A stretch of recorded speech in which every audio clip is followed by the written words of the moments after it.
Hi, my Spoonie sisters. I am Gracefully Jen, and I want to welcome you to one of my awesome friends, Amy. I'm excited to introduce her.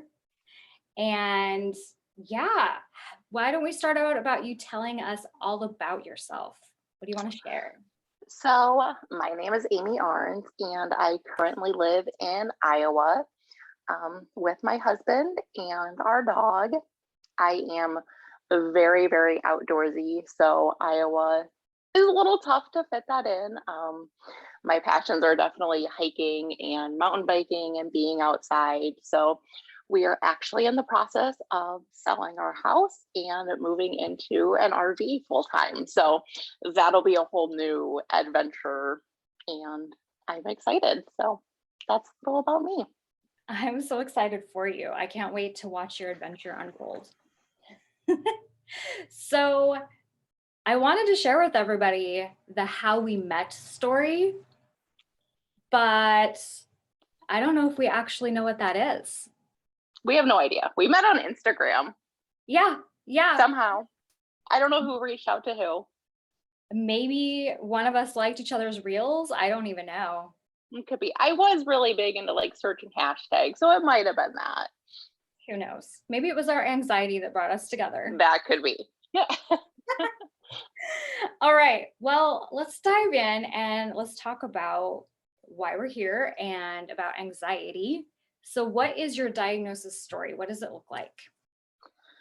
So I have dealt with anxiety for as long as I can remember. It was just something that I honestly thought everybody had, and I thought that was how their brain worked. Growing up, I always remember like my focus was always on my mom. If my mom wasn't with me, I was always very concerned about her, like calling or texting her. When I went to college, I met my boyfriend, and my anxiety quickly turned from my mom to him.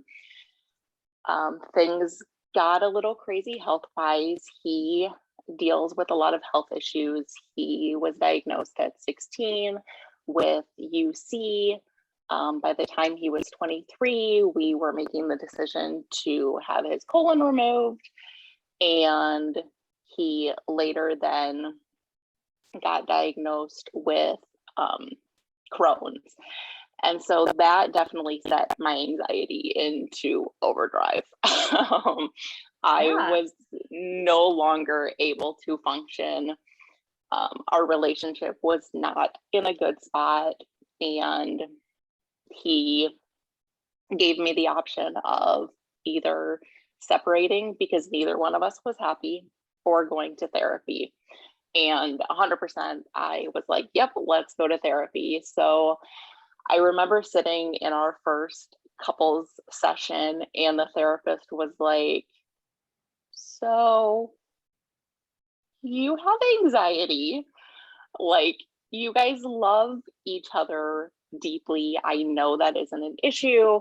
She's like, would you be willing to see me separately? And I was like, oh, this is a lot bigger of an issue than I thought it was. So I started individual therapy. We continued couples therapy. And that was where I was actually diagnosed for the first time of having anxiety as, the medical mental illness, not just like everyday anxiety, but like this is affecting my life. So it took a while, but having that diagnosis, I think, just kind of helped lift that weight off my shoulders of like, I'm not crazy, and like, I'm not having these thoughts because I want to. It's just the way my brain was working at that time. This is who I am. Yes. Yeah. So did it help you to get that diagnosis? Did it help just kind of prop- propel you to start feeling better? And It did. And I knew I always had it, but I think having that diagnosis was like, oh, okay, like this is the same as diabetes or something like that. Like it is a medical condition that needs to be managed. And I was very hesitant to go the medication route. I actually fought it for a good year. Thankfully, my therapist was willing to work with me and give me all the tools and tips of holistic healing. But it got to a certain point where that just wasn't cutting it. And I really needed that medication to heal my mind. And I think at that point, I was like, okay, I can't do this alone. Like, I need the help. Right. And without having that diagnosis, I don't think the route would have went the way it went. So can you share some examples of the kinds of tools and things that she was providing to you? So I have always been huge on fitness. That has always been kind of my stress relief without knowing it was my stress relief. If I'm feeling overwhelmed or anxious, like I very much am like, I'm going to tie up my shoes and I'm going to go outside. So it was one of those tools that I didn't even know I was using. That Mhm. is like the number one holistic way to heal yourself. Right. Like being outside, especially in nature, is so huge. Diet is another huge one, not filling our bodies with just junk constantly and really, nourishing our bodies and nourishing our mind. Meditation is another one that I use and have used for like 2 years every single day, like without fail. It doesn't matter what time, like I am getting in at least 10 minutes of meditation. Um, Therapy is another huge one for me. I graduated from therapy earlier this year, but I also am not opposed to needing to go back at some point. Like I am very open that that might happen. So Yeah. those were kind of the ones that I really tried to focus on. Journaling is another one. So, and those are all things that I continue to do Okay. every single day. Okay. It's just, I also added in the medication. So, Right. And did the medication that you went on, did that one start right away and did it work for you, or did you kind of have to try out a few different ones? so thankfully, because I know anxiety and depression can be very, well, everything can be very individualized. Um, so when she prescribed, well, my therapist couldn't prescribe, so I actually had to go to my general doctor.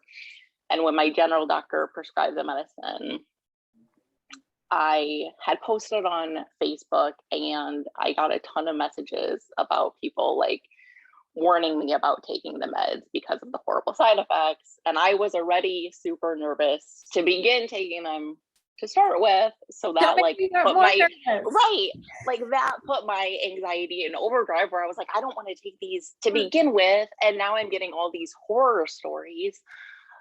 But I learned that it's very, very individual.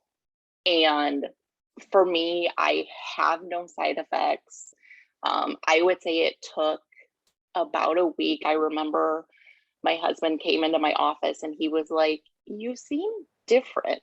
Like, you seem like bubbly and full of energy." And I was like, "Yeah, it's because I just feel like a weight has been lifted off my shoulders. Like, I don't have these thoughts that are horrible consuming my every single moment of my day." So I had been taking two medications. I've since in the last year eased off of one, but I do still take Lexapro every single day. So Okay.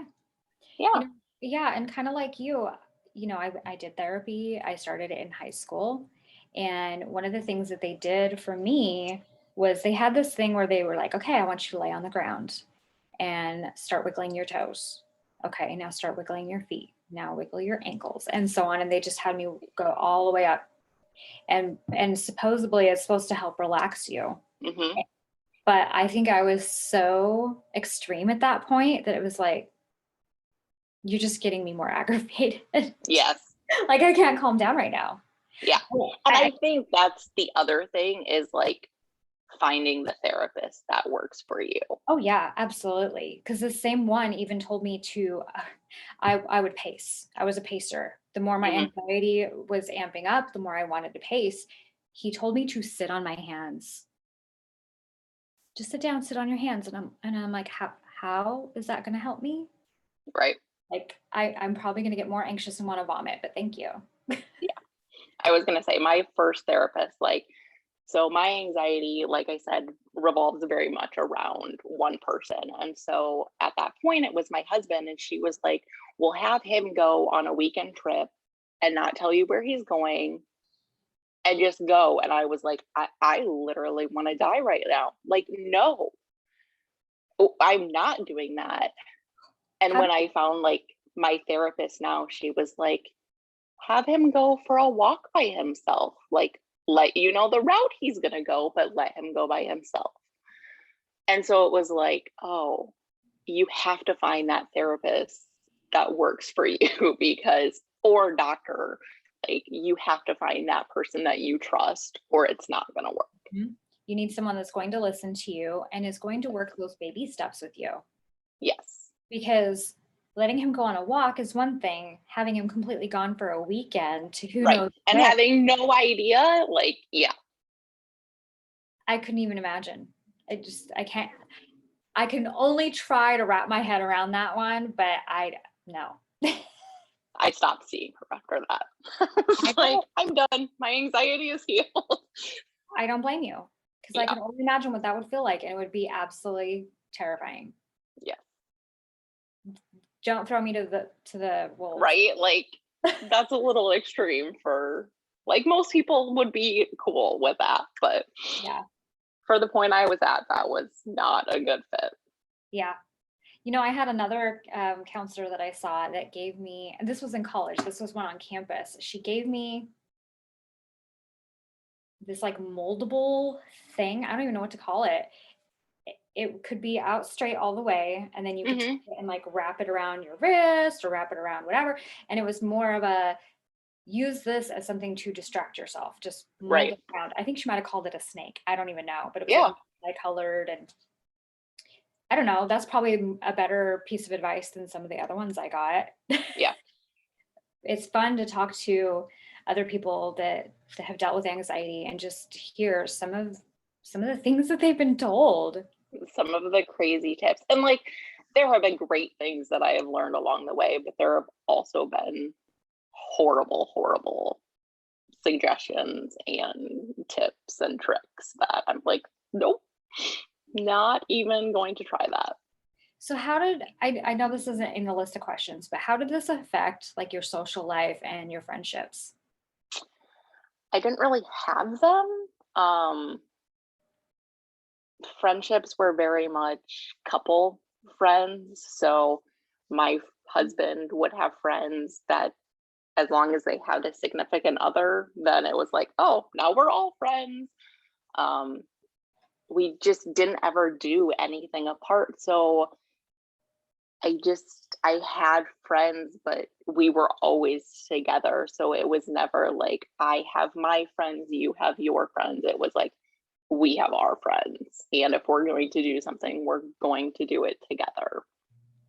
Do you feel more comfortable with relationships with other people now that you don't have this anxiety just weighing you down? Yes. Like, now I very much have like a core group of friends that it's like once a week or once every couple of weeks we're hanging out. And I think it's just that idea of like, oh, we can be separate and Derek can go hang out with his friends and I can stay home and the world isn't going to end.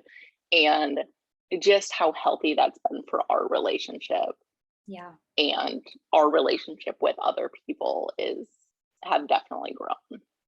Do you feel like people have been pretty understanding and supportive, maybe even helpful for you? I would say yes. I think a lot more people deal with anxiety, especially post pandemic, than we like to admit. So I think when I started to be very open and honest with my journey, I got a lot of people responding that I would have never assumed were dealing with it. And so for me, that was a huge part, right? For so long, I had felt like everybody thought this way, but it was also something that we don't talk about. Right. And so it's a very like a closeted emotional experience. You feel very alone.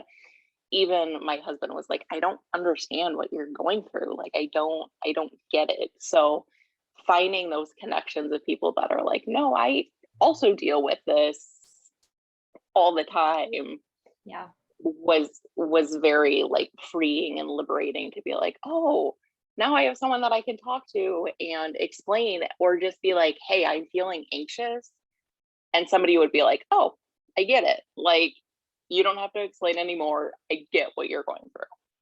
And sometimes they're just like, okay, how can I help? What can I do for Yes. you? Do we need to Yes. leave where we're at? Do we need to do something different? And I think that's wonderful. I think I spent so many years being afraid to share with people.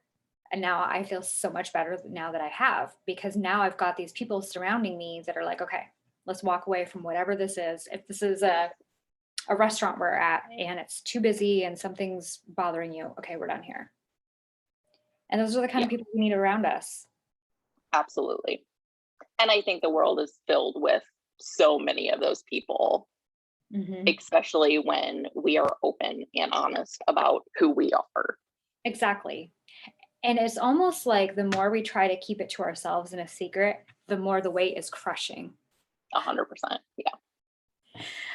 Well, let's see. I have all kinds of questions from some of our little Spoonie sister group. And actually, it's not even that little anymore. It's really growing. No, it has really grown. All right. What do you wish you would have known at the beginning of your journey? I think just that I wasn't alone. That it wasn't something that I had to fight by myself, that my support system was a lot bigger than I thought it was, and that I'm also a lot stronger than I ever gave myself credit for. One of the main things that I struggled with was low self esteem, which I didn't even realize I struggled with. Um, to me, it was always like low self esteem has to do with appearance. And while I know I'm not like the most gorgeous person in the world, like I am very happy with how I look. And so I was like, I never had that struggle. But the negative self talk and like how poorly I thought about myself on the inside Right. was something that was brought up in therapy, that I was like, oh, this is true. Those thoughts are going through my head. And I think it's just taught me that I'm so strong, and it my anxiety doesn't make me less of a person or who I am. Like, I have anxiety. That doesn't mean that I am all encompassing anxiety. Like, it is one part of me. That's just part of who I am. Yes, And that's such a small part of who you are. I mean, you, my absolutely. goodness, you need to give yourself more credit because you look like a Disney princess. I did put makeup on, so You did more you than do I have did that. today. This is the best you're going to get from me today. What does your self-care list consist of? So, like I said, fitness is definitely high on the list. That is something that every day I am at least doing something.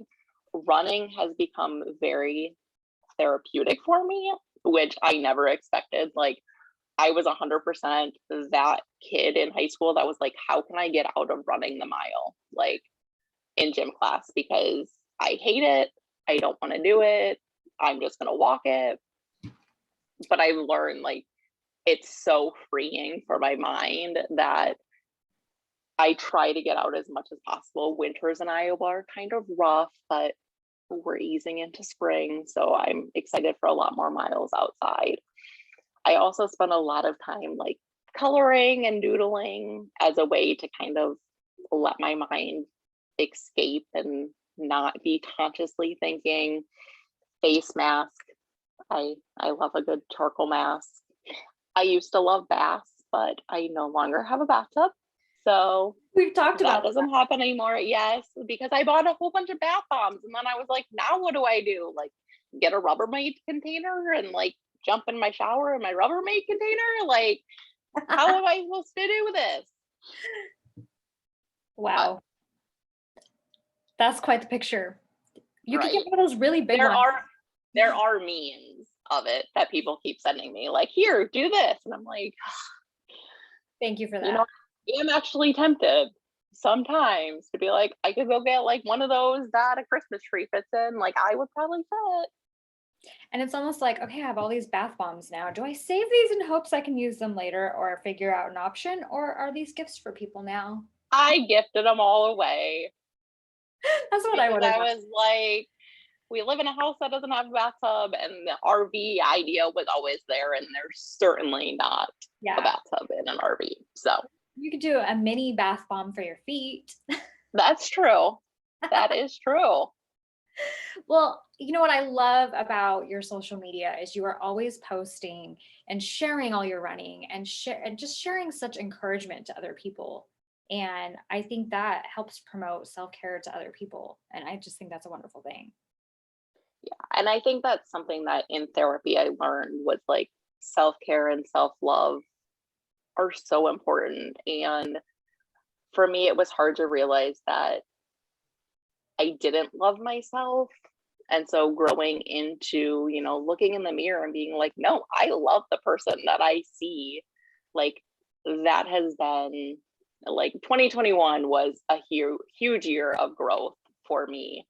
And honestly, I don't think I would still be here today had I not taken those steps to, seek professional help for both a therapist and the medication route. I'm so glad you did. I couldn't even I imagine am too.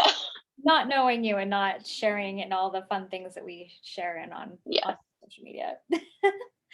What is your most triumphant warrior moment? Which one sticks out to you the most? So I would say I actually traveled to Colorado by myself. We had a rental property, and due to health issues, we had to come back to Iowa. And I had to go out there and clean it myself. And I went to Colorado for 4 days. I drove by myself. I stayed in the house by myself. Don't kid yourself. There were plenty of times that I was like, I'm going to get back in my car and just go back home. This anxiety is crazy. But after it was done, I was like, I did that. Like, that was something that before would have never happened. Like, I would have hired a cleaning service and just been like, nope, they're going to take care of it. That is absolutely a proud moment. Yeah. How far of a drive is that?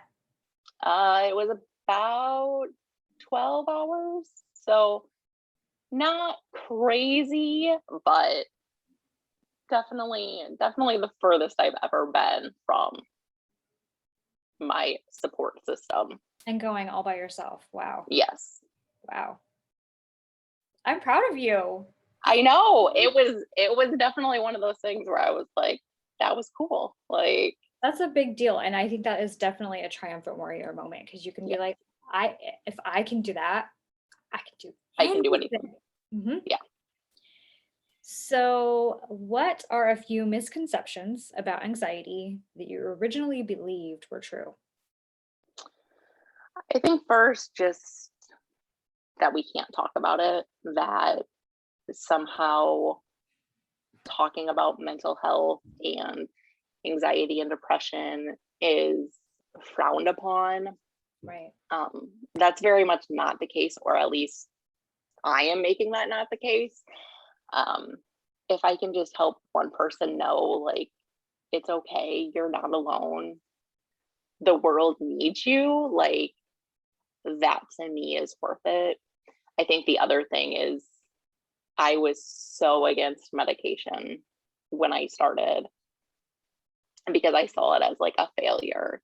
Even after I spent the year of like trying to holistically heal myself and reading all the books and doing all the things, when I was like, no, this is like affecting my body physically, like I have to do something, it felt very much like I had failed myself, until I realized, like, no, my brain is actually like broken and needs to be healed, and it needs the medication to rewire itself. And Right. that was like when it clicked, where I was like, oh, yeah, I wouldn't judge anybody for taking medication for anything. So, like, why I judged myself, I think was very eye opening. Like, you didn't fail. Like, you're so much stronger for fighting through it instead of just giving up. Yeah, it seems like so many people with anxiety and depression, we act like there's something so wrong with us and we should just be able to fix it. We don't need to talk about it, just fix the problem, be normal. And that's definitely a misconception because sometimes you need that extra boost to fix what's going on. It could be a chemical imbalance that you cannot fix on your own. And Yeah. that's okay.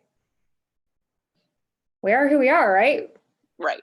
And what is normal, to be completely honest? Like, what does that even mean? I Because know. We get so caught up in that word, and yes, normal for everyone is different. 100%. What is your advice to fellow Spoonie sisters? I think just find your tribe, find those humans that are going to support you no matter what. Like, we're all going to have days that we struggle. And those are the days that you need those people there behind you, where you're like, I know I can go to this group, or I know I can go to this person and they got my back. Like, we've never met in person, at least not yet. And I know if I had something going on and I messaged you, I know you would be there. Like, to me, that is the kind of support that I want. So And to I go, think that's the support we all need. absolutely. No, I 100% agree. To go with that, when you were approached with this, were you familiar with the term spoonie? I think I probably confused you a little, didn't I? You did. And so we had been talking some, and you asked me if I would join the group, and I was like, but I don't know what that is. Like, my perception was you all had RA, and I was like, I don't have that, and I don't think I can fit in the group. So I went and I had watched your like video where you were explaining it, and I'm like, oh, that makes sense. Like, yeah, I can fit into that. But before that, and I even when I like post about spoonies now, people are like, what is that? Yeah. You know, I don't even know when I finally heard about it the first time, but when I finally did, I was like, that is genius. That, I mean, to think of an idea like that to explain to Yes, people, and it's blown up into such a huge thing, but there's still so many people that don't know what it is. that have no clue. Yeah. And my coworker, I walked in, I'm like, okay, I need you to help me with something. Oh, okay, okay, okay. What do you need me to do? Well, it requires being on camera. Are you okay with that? And I can't tell you what I'm gonna do, but I need you to just support me in this. Can you handle that? And the look I got of confusion and slight terror, But he did it. he did do it. And honestly, I felt like that video was so awkward on my part. I was so awkward. I've thought about redoing it. And I've thought about making different kinds of versions, just to better explain to people that, What? it could be your mental health, it can be your emotional Right. health, your physical. It doesn't have to mean that you have rheumatoid arthritis or, I don't know, A scoliosis. chronic condition, right? Yeah, yeah. I mean, it can be so many things. And it doesn't have to be a long-term thing. Right. It can be, grief after losing a spouse. It could be so many different things because we all have a different spoon bank Right. on And I any. think that's the thing to realize is like we all can fit into this category. Like, at one point or another in our life. Like, we all have these spoons. How many are you using in a day? Exactly. And I love the fact that, and you touched on this, that we have this entire group. We have a group chat going where if we have something going on, if it's good, bad, ugly, sad, depressing, it doesn't matter what it is, we can go and we can share it. We can ask for advice. We can cry or whatever. And we've got people that use Marco Polo to send messages to each other in support. I think there's the WhatsApp that some use because we've got quite a few ladies from Yes. Canada. And it's so cool to see. I'm so looking forward to finding and sharing with more people and sharing all of you with more people because you guys are awesome. You're awesome. Thank you. Well, where can we find you and follow you? So I am on both Instagram and Facebook at Amy J Arns 1. That's really hard to spell, but Do you want to spell it out? so AMYJARENDS and then just the number 1. And if anyone has any questions, they can always reach out to me or the My Spoonie Sisters page, and we can definitely share your information, get you in touch. Is there anything else you want to share? Just that I'm always here. Like, I am 100% authentic and I show up no matter how I feel. And I just want people to know that they're never alone. So if they're feeling like they're alone, like, send me a message. I'm here. I'm here to listen. I'm here to talk. So I 100% agree. I know that you would drop everything to answer someone right away. yeah. Well, thank you so much. Unless you call me, I might not answer. I don't like talking on the phone, but other than that. I don't mind once in a while. I don't mind once in a while. I do a lot of voice memos. I don't know if people go crazy with that, but sometimes my hands just hurt. So it's easier. Yeah. It's easier to talk. I get it. All right. Well, thank you for joining. And yes, thank you for having me. Maybe we'll have to do a future update or future topics. Bring some here. Bring us on the road. Woo-hoo! The whole Share your story of what it's like to travel. Yes. Yeah. All right. Well, everyone, stay tuned and we'll see you next time. But don't forget your spoon.